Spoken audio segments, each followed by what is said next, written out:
Olá, sejam bem-vindos a mais um episódio do nosso podcast Mind Asset. Eu sou a Marília, aqui do time de comunicação da Itaú Asset, e no episódio de hoje a gente vai falar sobre um tema bastante relevante, que é o investimento em infraestrutura. E por que, que esse é um tema tão importante? Bom, para começar, a gente teve recentemente o relatório anual do Infra 38, apontando que o Brasil precisa dobrar o seu investimento em infraestrutura para conseguir, de fato, dar um salto na competitividade global da economia brasileira. E além disso, esse tipo de investimento tem vários benefícios que a gente vai abordar aqui ao longo do nosso episódio, como isenção tributária para pessoa física, proteção contra a inflação. Então, no contexto em que a gente se encontra agora, esse é um tema realmente muito relevante e que os investidores devem ficar de olho. Bom, vamos então aprofundar mais esse assunto com o nosso convidado, Gerson Konishi, que é Portfolio Specialist aqui na Itaú Asset. E aí, Gerson, tudo bem? Seja bem-vindo ao nosso podcast. Oi, Marília, tudo bem? Obrigado pelo convite, será um grande prazer participar do podcast hoje. Boa. Bom, acho que seria legal a gente começar com uma introdução e explicar, para aqueles ouvintes que não estão familiarizados com investimento em títulos de infraestrutura, Então, conta pra gente, Gerson, quais são as características dessa classe de ativo, quem são os emissores e por aí vai. Claro, vamos lá. Bom, os títulos de infraestrutura são basicamente debêntures emitidos nos termos da Lei 12.431 de 2011. Ela foi uma iniciativa do governo brasileiro com o objetivo de ampliar as alternativas de financiamento como fonte de recursos de longo prazo para projetos de infraestrutura. E aqui você tem uma característica bem interessante para os investidores de pessoa física. Essas debêntures de infraestrutura são papéis totalmente isentos de tributação, tanto nos pagamentos dos rendimentos desses papéis, como no ganho de capital, se eles forem vendidos com lucro antes do vencimento. E outra característica super interessante é que os títulos são geralmente emitidos com o IPCA, o índice de inflação como indexador. Ou seja, além da isenção fiscal, são uma alternativa bem interessante para a proteção do patrimônio contra a inflação. E, por fim, em relação aos emissores, elas são basicamente empresas que atuam nos mais diversos setores do universo da infraestrutura, bem diversificado. Então, você tem empresa do setor de energia elétrica, como distribuição, geração, transmissão, operadoras de rodovias, telecomunicações, portos, aeroportos, agronegócios e também saneamento básico, são os principais setores. Legal. Até puxando esse gancho, você acabou de mencionar aí alguns setores de infraestrutura, e o que eu queria saber é se esses setores se mantiveram bem durante a pandemia, Isso aconteceu? Como que investimentos em infraestrutura performaram, durante os lockdowns? No ano passado, de fato, foi um período bastante desafiador, e os títulos de crédito, de maneira geral, sofreram um forte baque, nos meses iniciais da pandemia. E os debêntures de infraestrutura também, o comportamento não foi diferente. Mas nesses períodos bastante voláteis que a gente vivenciou, notamos alguns comportamentos interessantes. Primeiro que as debêntures de infraestrutura, elas apresentaram uma oscilação relativamente menor, um perfil mais defensivo que um título público de inflação NTN-B, que possui o mesmo indexador de inflação IPCA. A forte abertura da taxa de juros, atraiu um fluxo de compra de investidores, de olho na alta remuneração das debêntures, que com isenção de imposto de renda, então isso ajudou a reduzir a volatilidade das debêntures de infraestrutura. E outro ponto que eu acho que vale a pena mencionar é que nós percebemos que a perda de valor desses papéis foi desproporcionalmente grande em relação ao real impacto negativo que a pandemia teve sobre o desempenho das empresas de infraestrutura. Olhando um pouco mais de detalhe, falando mais detalhe, passados vários meses desde o início da Covid, notamos que os efeitos da pandemia foram muito diversos entre os diversos subsetores do universo de infraestrutura. Por exemplo, as empresas de energia e saneamento pouco ou nada sofreram em decorrência da Covid. As rodovias tiveram um baque inicial muito grande de perda de tráfego, mas já no final de 2020 já estavam novamente numa trajetória de crescimento de movimento de veículos, e agora nesse ano 2021 já registra um crescimento expressivo sobre os números de 2019, no período antes da pandemia. O setor de telecomunicações, né, mais especificamente nas empresas provedores de internet via fibra ótica, essas empresas tiveram um crescimento expressivo em 2020, né, em função da procura das pessoas por conexão mais rápida, né, de internet de alta qualidade. Por outro lado, no outro extremo, né, os setores de mobilidade e aeroporto já foram os mais atingidos pela Covid. Voltaram a crescer na margem, né, mas ainda estão com volume de passageiros bem aquém dos patamares do período pré-pandemia. E nesse contexto, né, o nosso fundo IFRA 11, que é o Fundo Listado de Debêntures de Infraestrutura na Bolsa, durante os meses iniciais da pandemia, março, abril de 2020, o que nós fizemos lá? A gente aproveitou esse momento para adquirir, né, lastros, volumes expressivos de uma série de papéis, principalmente nos setores de energia e rodovia, né, que apresentam um ótimo risco de crédito. Mas eles estavam momentaneamente sendo negociados assim, com preços bastante depreciados.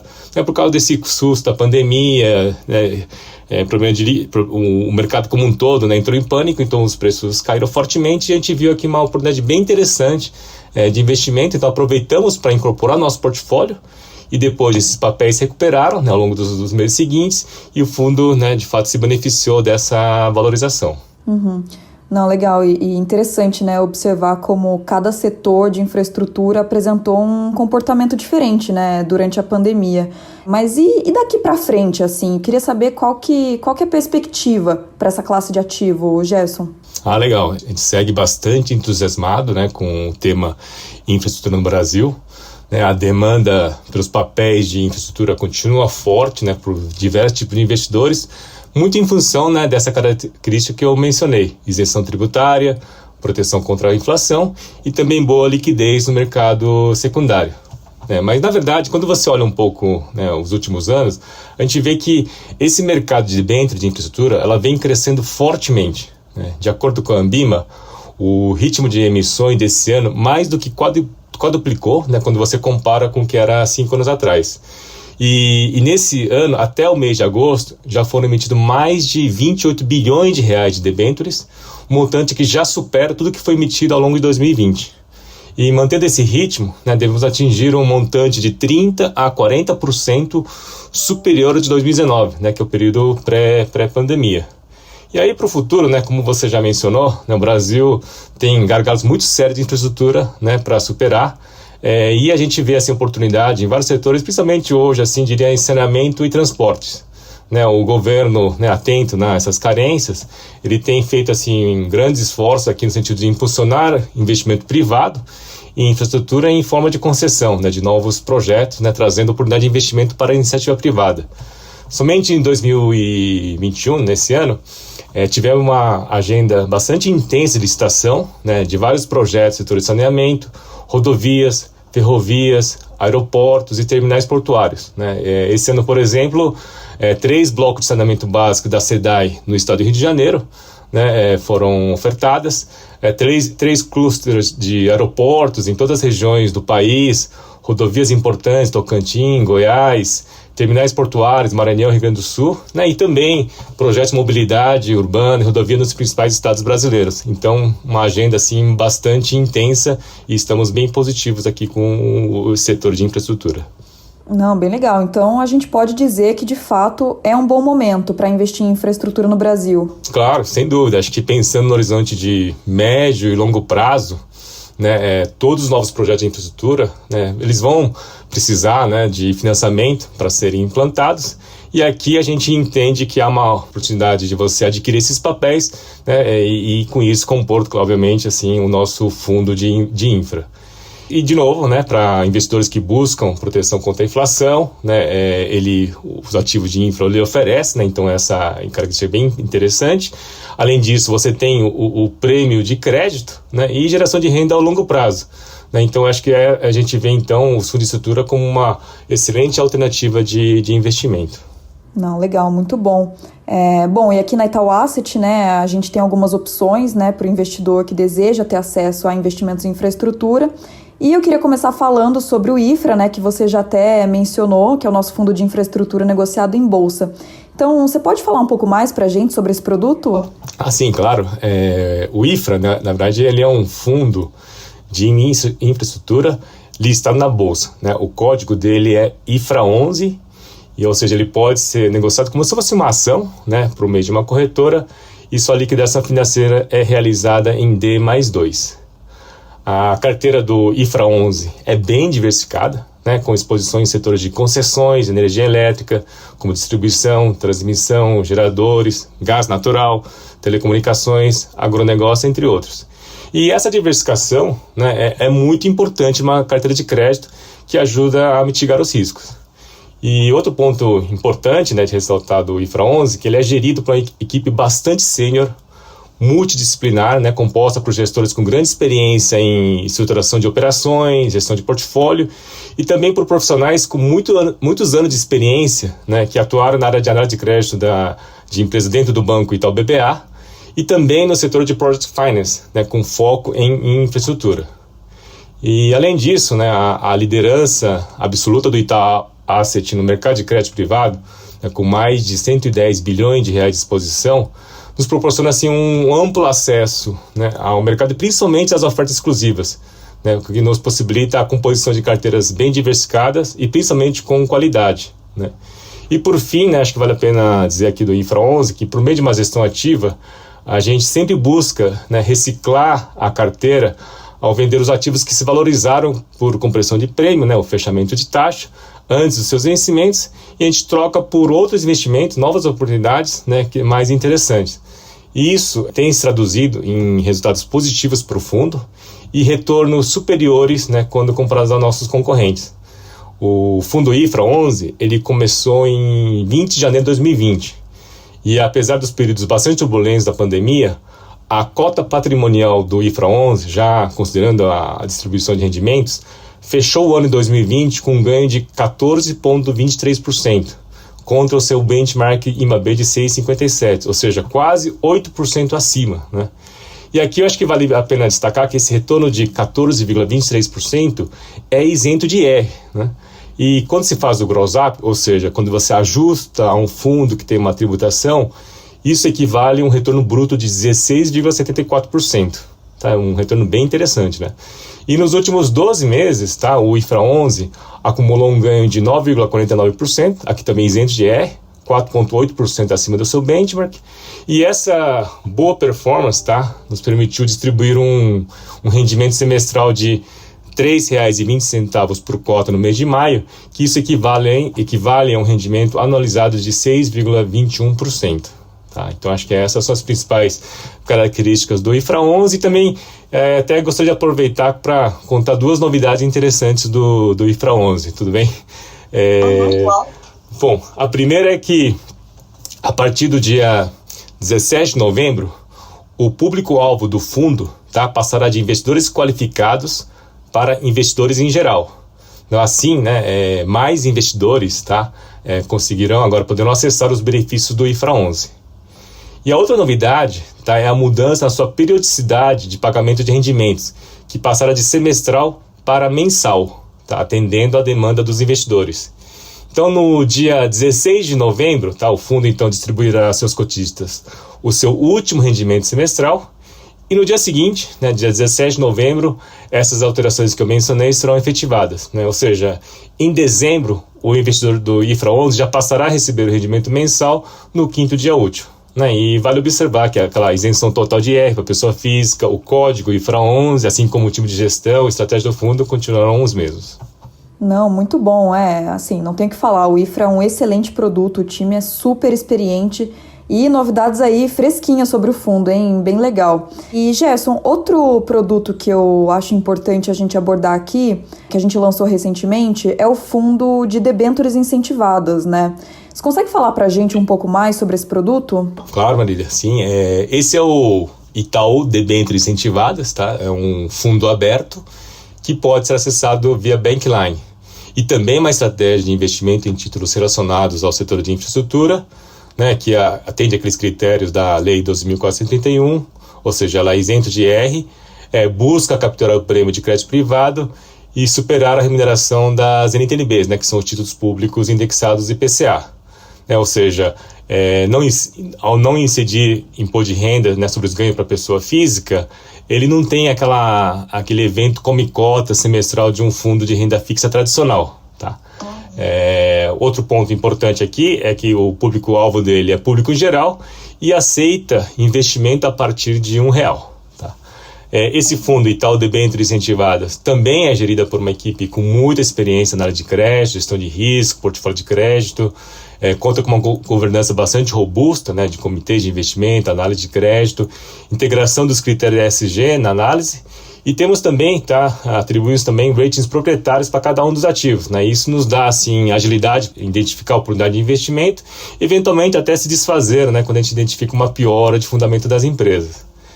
E eu acho que outro ponto também importante destacar, né, da equipe de gestão desse fundo, que eles também são, assim, uma equipe, a gestão é bastante ativa, né, que busca oportunidade de arbitragem, sempre reciclando a carteira para melhorar, né, o carrego, né, o yield do portfólio. E aqui também, junto com o IFRA 11 e também outros fundos de crédito aqui da Itaú Asset, nós somos assim, bastante ativos aqui nos chamados private placements, são as chamadas ofertas exclusivas, né? E como é que funciona isso, né? Geralmente quando uma empresa ele vai acessar o mercado, fazer uma captação, basicamente ele tem duas maneiras, uma oferta pública e uma oferta restrita. No caso de uma oferta pública, ele tem consegue acessar uma gama maior de investidores, só que tem todo um processo burocrático de registro, de montar o prospecto, que no final das contas fica um pouco mais, gasta-se mais tempo e mais custoso. E, por outro lado, as ofertas exclusivas, o private placement, já é um processo bem mais ágil, ele é mais restrito, né, para investidores profissionais, e essa agilidade, né, menos trabalho assim, burocrático e documentação, faz com que a emissão, né, que o custo fique mais baixo, e com isso a gente consegue uma maior rentabilidade das emissões. Tá? Então, acho que esse é um grande benefício, e nós aqui da Asset temos aproveitado muito desse formato de distribuição para compor nossos portfólios. Tá? Então isso, até trazer um exemplo, recentemente a gente adquiriu uma emissão do setor de concessão de rodovia de longo prazo, dessa colocação, né, do private placement, uma colocação mais restrita. E ela saiu com um prêmio, né, de crédito, de yield, de 30 a 40 bips, né, 0,30 a 0,40%, acima de uma outra emissão de oferta pública, né, no caso de oferta pública, ou seja, é um processo mais demorado, custoso para a empresa, mas com risco e setores similares. Então, acho que aqui fica bem claro assim, uma demonstração que a nossa escala realmente ajuda assim, em trazer bons negócios, né, que se revertem em rentabilidade para o nosso fundo. Tá? Então, acho que essa é uma característica bastante importante também, né, dos nossos fundos de infraestrutura aqui da Itaú Asset. E eu queria, então, na verdade, dizer aqui, um pouco, né, conforme eu apresentei, a gente tem, então, na nossa grade, esses dois fundos, né, o fundo fechado e IFRA 11, listando na Bolsa, e na linha dos abertos, né, o fundo de debêntures incentivadas. E aqui também eu tenho uma novidade, tá? Para investidores com menor apetite à volatilidade, tá? Em breve vamos lançar um fundo aberto de debêntures incentivadas, só que indexado ao CDI, né? O CDI que está subindo, né? E também, né, ou seja, ele é menos volátil, né, em relação a outros fundos que são indexados a IPCA e NTNB, mas esse fundo também, tá, conta com o benefício da isenção de imposto de renda. Excelente, olha só, hein, ouvintes aqui do Mind Asset recebendo informação em primeira mão, né, spoiler aí do que a gente vai ter de lançamento aqui na nossa prateleira muito em breve.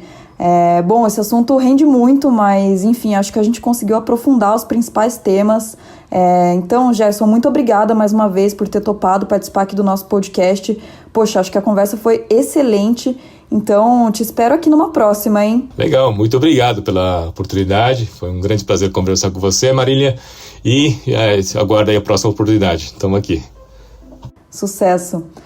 Bom, se você que nos ouve quiser mais informações sobre o IFRA 11 e o Itaú Debêntures Incentivadas, é só acessar a página dos fundos em nosso site. E se você gosta do nosso podcast, se inscreva aqui no nosso canal para ficar sempre por dentro dos nossos próximos episódios. Na semana que vem tem feriado, então a gente vai fazer uma pequena pausa, mas na outra semana a gente já está de volta. Muito obrigada e te espero na próxima!